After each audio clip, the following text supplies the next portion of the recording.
On en voit de plus en plus lors des messes, des baptêmes, des mariages, des funérailles. Ils se distinguent des prêtres par l'étole qu'ils portent en biais. Ils sont plus de 45 000 dans le monde, 2650 en France et 25 dans l'Aisne. Mais qui sont les diacres permanents? Ce sont des hommes mariés depuis plus de 10 ans et âgés d'au moins 35 ans, mais aussi des hommes célibataires de plus de 25 ans. Au moment de leur ordination, chacun s'engage à garder son état de vie. En France, 90% des diacres permanents sont mariés. Au début de mon ministère, j'étais très sollicité et Monseigneur Labille, l'évêque qui m'a ordonné, il m'a rassuré en me disant « Votre priorité, c'est votre couple, votre famille. Nos activités sont différentes, mais l'essentiel est de prendre le temps de partager, d'échanger, de porter ensemble, dans la prière, cette mission reçue. » Mon sentiment, 24 ans après, est que le diaconat de Xavier est arrivé au bon moment, 13 ans après notre mariage. Le diaconat a révélé un appel spécifique pour Xavier, une vocation. Mais cette vocation a toujours été vécue ensemble et en famille, sans être une charge supplémentaire. Il ne faut pas avoir peur de discerner en couple cet appel de l'Église. Être diacre n'est pas un métier, mais une vocation qui s'exerce en ayant une activité professionnelle ou en étant à la retraite. En France, 48% des diacres permanents sont en activité professionnelle. J'essaie d'être à l'écoute des jeunes que je rencontre. Je reste disponible après les cours.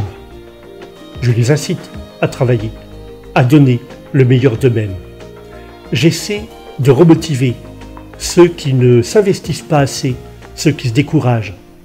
Je m'intéresse à eux, à leurs projets, à leur vie, même en dehors de la classe. Le diacre a répondu à un appel de l'Église pour être signe du Christ serviteur. Certains exercent ce ministère avec un handicap, comme par exemple Pierre, sourd et muet dans notre diocèse.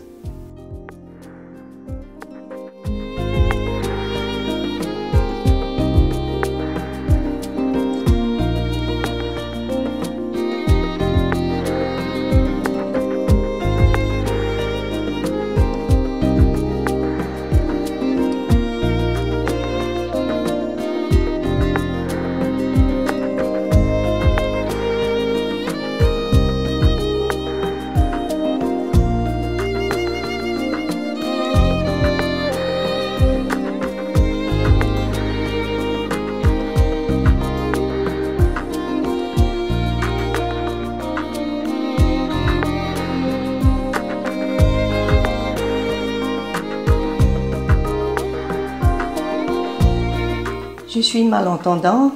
Depuis l'ordination de mon mari, je suis fidèle à côté de lui pour aider la communication.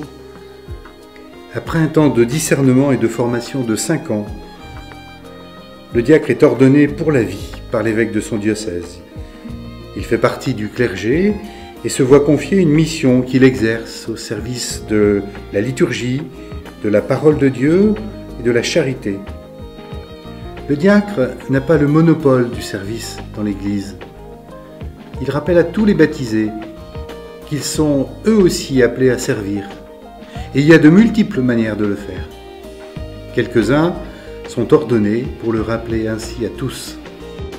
Certains diacres ont reçu des missions spécifiques, tournées résolument vers les personnes les plus pauvres, les plus fragiles, les malades, les prisonniers, les gens du voyage, les personnes aidées par le Secours catholique.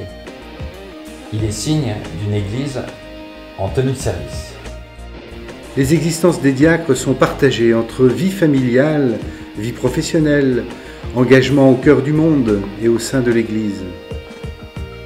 Saisis par le Christ, c'est lui qui vient unifier leur vie en l'enracinant dans la prière et les sacrements. Présent dès les premiers temps de l'Église, le diaconat a été rétabli à titre permanent lors du Concile Vatican II en 1964. Depuis plus de 50 ans, ce don, fait à l'Église, est en croissance et n'a pas fini de déployer toute sa richesse.